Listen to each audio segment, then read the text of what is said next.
はい、それではこちらはですね、静岡産業大学の、美術館の中です。そして今はですね、この浦田さんという静岡市の、版画家の方のですね作品が展示されています。こちらは半年ごとにね、入れ替えをしています。で今日ここへですね皆さん、見てもらいたいのはですね、この浦田さんね、こうですが、この浦田さんっていうのはもう何代もね、静岡市のですねで版画家をやってもともとは浮世絵師のね家系ということで浮世絵どころというですねことになりますけどもね、こういったね版画というですねようなこういった芸術とかそういう技術っていうものが、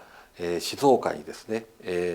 根付いていて、で結構版画家の人がたくさん出ています。じゃあこういったですね、技術とか、芸術的なものがですね原理をたどっていくとどこにあるのかっていうと、実は静岡浅間神社にたどり着きます。ね、静岡浅間神社にですね今重要文化財のですね社殿があります。徳川家光公がですね、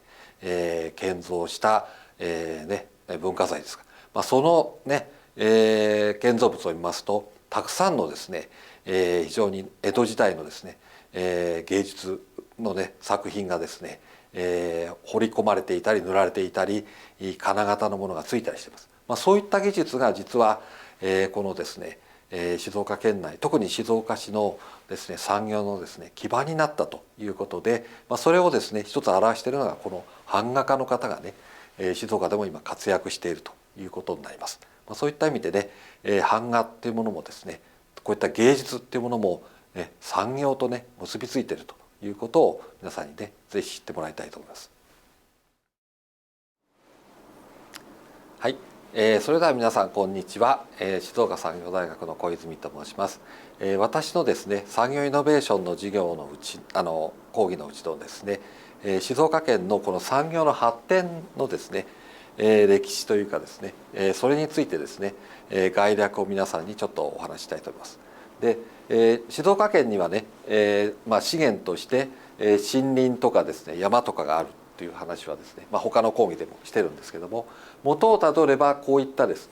ね、農地とかね、森とかですね海とか湖とか、そういった、ですねものが実は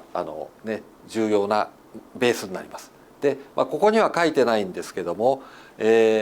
文化人類学というね学問があって、その学問の方でいくとこういった、資源とあとですね人の営みでどういった生活が起こって、そこでどういった産業が起こるかってことをですね、結構ね、文化人類学的に見るということもやられています。ですのでそういったね、分野からするとこういった実はお茶とかみかんとか綿花とか、ね、養蚕とか製材とかいろいろこういった産業が起こる前にですね、ここに実は、生活様式といいましてね、もっと言うとですね、そこの農地とか農作物ができるですね、土壌、そういったものがベースになって、そこに育つ農作物が決まって、でそこに育つ植物が決まると、そこにですね生息する動物が決まっています。でその動物もね食料になるので、そういった意味では実はベースとなる土質があって、そしてそこに生える植物があって、でそこに動物が暮らして、そして人間も暮らして、そういった中でどういう生活をするかということで、ここのところに実はですね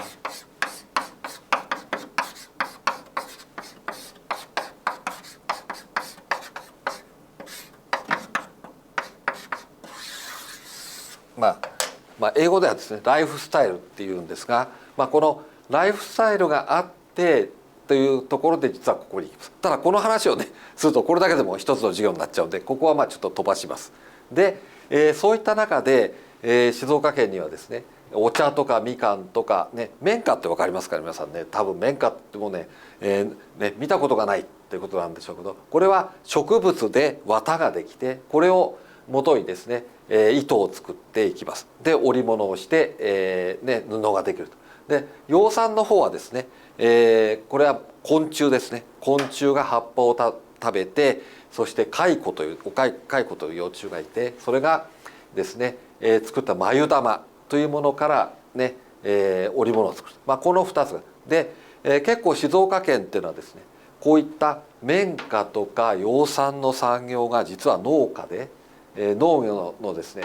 副業として、結構盛んで、それをベースとして実は、ですね、織物これをですね、江戸時代に農家の副業として、ですね、機織り機というね、人力ですが手動の人力ね、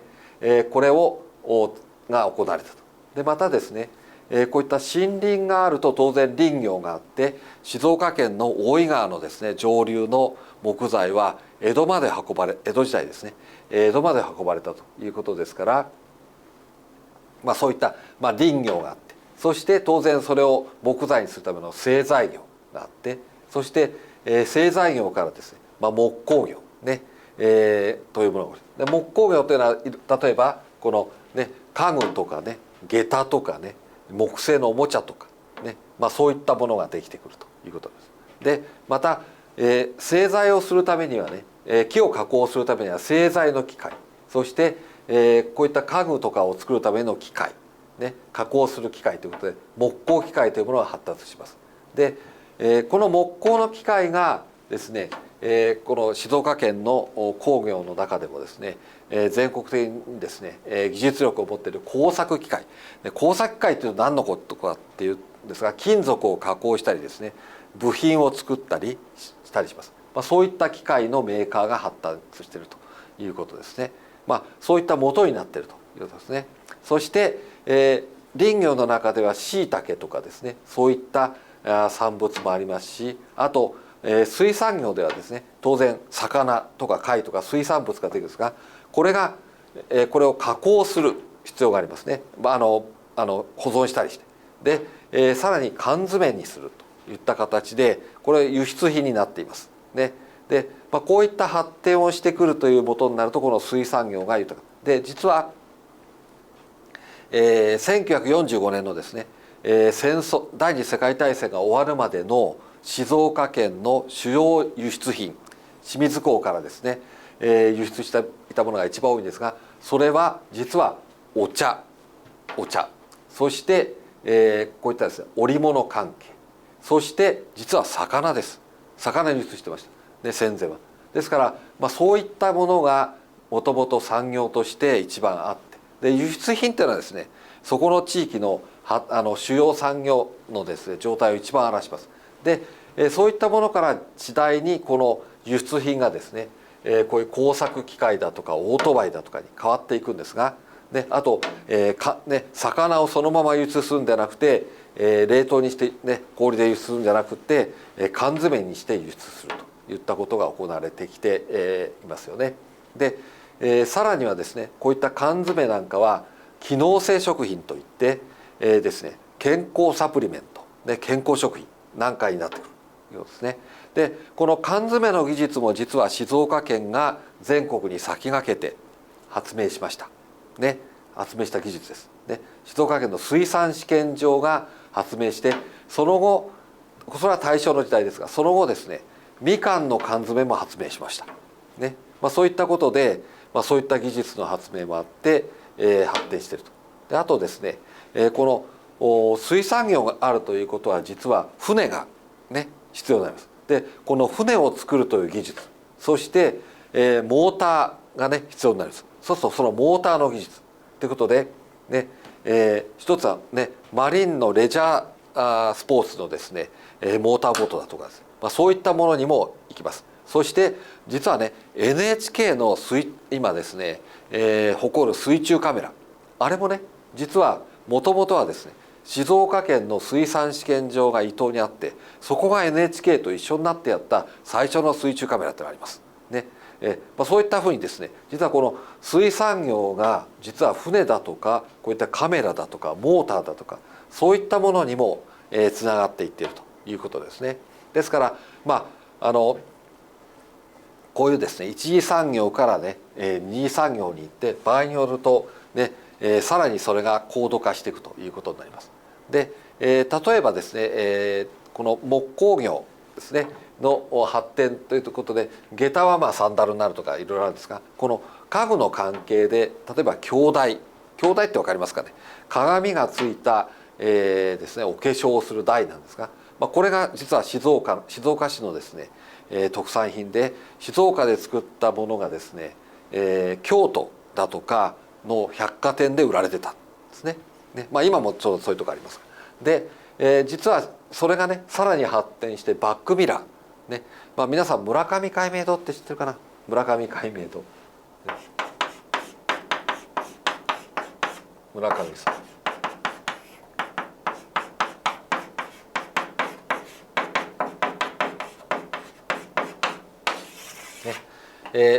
村上海明堂という、ね、会社があります。これは藤枝市に今主要工場があって本社は静岡市ですが、この会社はもともとは、静岡市の七軒町というところでですね京大の部品を作っていた会社で、元をたどっていきますとこの、ね、木工業に行くんですが、ねここにちょっと書きましたが、ね静岡浅間神社の伝統工芸を受けて実は、ねこういうことになっているということです。ですからこのバックミラーでは日本で、ですね約7割ぐらいのねシェアを持っているこの村上海明堂さんですけども、自動車のねバックミラーですけども、元を正せばこういった京大で家具になって木工業であり、もう元を正すと、浅間神社のですね、改修工事できた伝統工芸の技術がここに来ているということになりますけども、それと同じようなものとしては、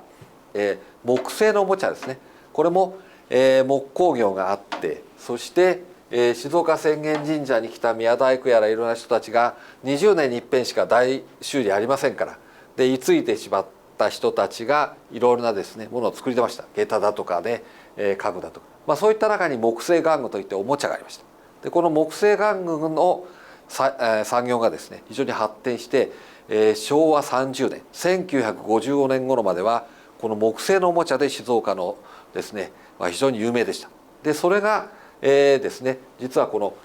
化学、ね、石油製品、ね、石油が輸入されるようになって、ですね、それまで木で作っていたものがプラスチックに転換している。でそういった中でこの、ね、木製のおもちゃがこのプラモデルに変わるということもですね、これも昭和30年代1955年から58年頃にですね、かけて、これがねスタートして現在ですねタミヤ模型さんだとかですね、あとバンダイのね、機動戦士ガンダムってありますが、そのバンダイの工場なんかがあるのも、元はですね、このプラモデルのね、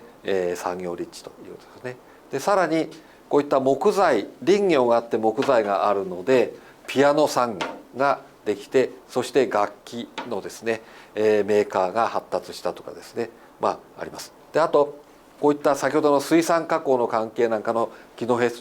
期もですね、医薬品の関係ね、静岡県はですね、医薬品の製造では、都道府県別で全国1位ですね。でお化粧品、化粧品なんかごめんなさい、化粧品なんかも入れた広い意味での医薬品ですが、医薬品等ですねでは、全国1位です。でこういった医薬品とか化粧品、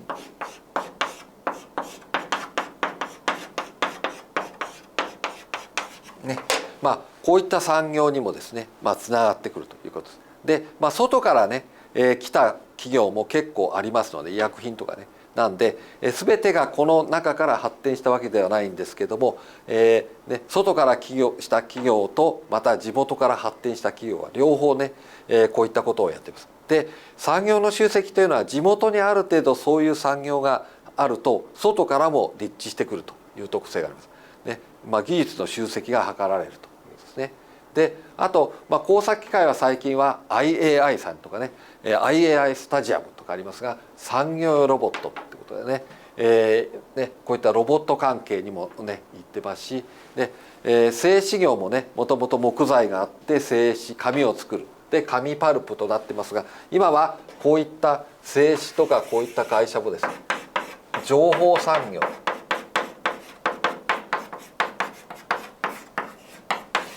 ね、情報産業に進出したりしてますよね。ですから、そういった意味でもともとからたどってくると結構ね、さらに変容を遂げてるという。そして、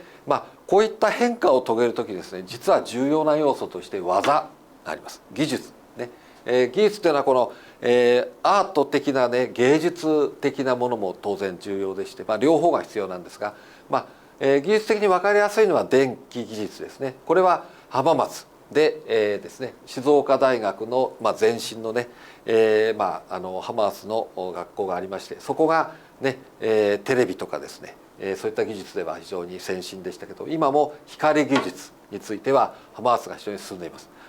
こういったものっていうのはもともとそういうですね電気技術があってということなんですが、実はこの電気技術もですね静岡大学の前身の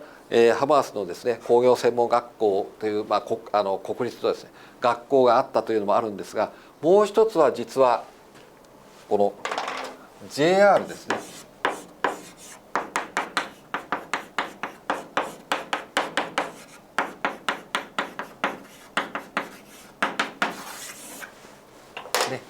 JR の浜松工場さんというところがあって、今もありますね、ありますが、そこでですね、列車のですね JR の列車のですね関係の製造修理をしますから、そのための部品が必要です。そうすると地元の産業でそれに応えるというところが出てきます。で電気関係もそうで、そういった意味では、結構ですね、この静岡この浜松地域というのはこの JR があったということもの工場があったということも結構あります。そして、JR さんでですねこういったところで働いた人が、静岡県内で起業したところ、例えば、高木産業って分かるかな、富士にあるんですがパーパスといってね、もともとはですね、ガスのですね器具を作っていますたところなんですけども、そこなんかのね高木さんという社長さん、私もね今からもう40年近く前にね、お話を伺いに会社行ったことあるんですが、古い話ですからね、もうその方は亡くなっていますが、浜松の工場とかねこういう JR で働いていて技術を身につけて、独立してそういった会社を作っていたという方々も結構多いわけです。そういった意味で浜松のそういったね、ことがあります。でまた、静岡の場合はですね先ほど浅間神社というのがありましたよね。で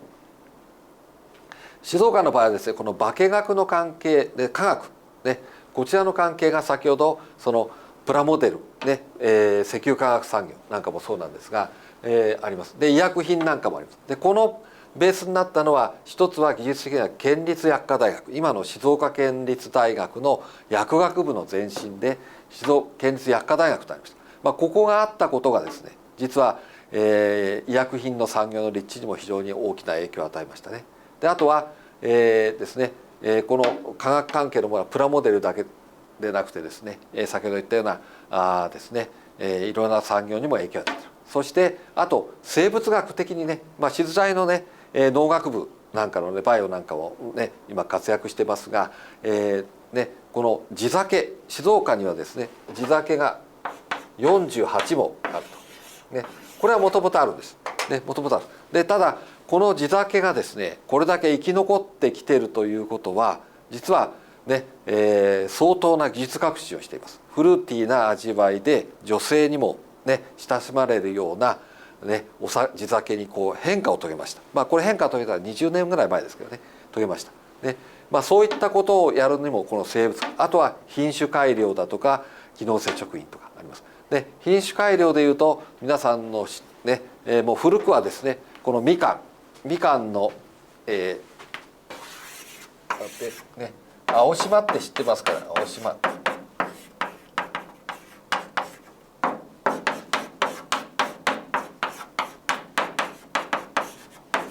ね、はい、ね、青島ね、青島はね、青島平重さんっていうね、静岡市福田ヶ谷の人が開発した青島みかんです。ね、寿太郎はね、沼津の山田寿太郎さんのね、開発した品種改良したみかんです。ね、お茶はね、杉山彦三郎さんのやぶきたでしょ。ね、今いろいろありますけど、ね、やぶきたも静岡県立大学の近くにね、杉山さんの今のお宅があって、そこの竹やぶの北側にあったお茶からですね、作ったという開発しました。ね、ですからお茶なんかはですね特にこれコピーですからね、コピーね、同じ品種のコピーなのでだから、同じに育つわけですよね。ね、これ品種が違うと、ね、育ちがずれます。そうするとお茶を刈る時期が変わってしまいます。同じ茶園の中でもね。ですから同じ、ね、品種のコピーを作って、全県下に広げたわけですよね。それ以外にもね、章姫のね、とかです、いろいろこうね品種改良してきましたが、こういった品種改良の技術が今ではですね、お酒の酵母の技術の改良になってみたりですね、こういった機能性食品といって水産物の機能性食品もそうなんですが、ね、こういったね農作物、お茶とかみかんとかいろいろあるんですが、こういったものからも実はこのね機能性食品というものがね、作られて、みかんのですね、皮とかね、薄皮から出してくるですねベータクロマトキサンチンとかですね、そういったありますよね、そういったものからですねを特に抽出して、健康にこういう機能があるんだとかいったものを出していると、ね、ですから、こういった今までの発展の歴史から見てくるとですね、やはり新しいねチャレンジしてスタートアップしてですね、新しいこの取り組みをした先人がいるわけですね。そういった意味では企業の歴史を見ると必ずその人が出てきます。でそういう意味ではこういった産業ね、オートバイだと本田宗一郎さんねですけども、それぞれ実は企業があって人がいます。ね、プラモデルだと田宮俊作さんね、楽器だとヤマハトラックスさんとか、それぞれ人が出てきますね。企業があって人が出てきて、こういう山田寿太郎さん、青島平樹さんねいますよね。杉山彦三郎さん、杉山さん、そういうことで皆さんもですね、その産業というものを捉える時にですね、産業の発展って時にですね、実はそこに人がいて、新しい試みをしてですね、次のね時代に向かって発展を遂げていったということです。ですから、この産業の発展の歴史を見る中で、これから新しい可能性がいろいろありますね。そういった可能性をどう見るかということで、このね静岡県の産業イノベーションの事業では、そういう新しい取り組みをしている企業の方々にね授業をやってもらいます。ですからそこからね新しいヒントをねまた皆さん学んでいただいて、皆さん自身がねもしかするとそういう新しい可能性のね、一翼を担う方ね、会社に入ってするかもしれないし起業するかもしれませんが、そういう方になっていただければ一番ありがたいと思っています。こういったことをね一つ見ながらね、将来の可能性について学んでいただきたいと思います。以上です。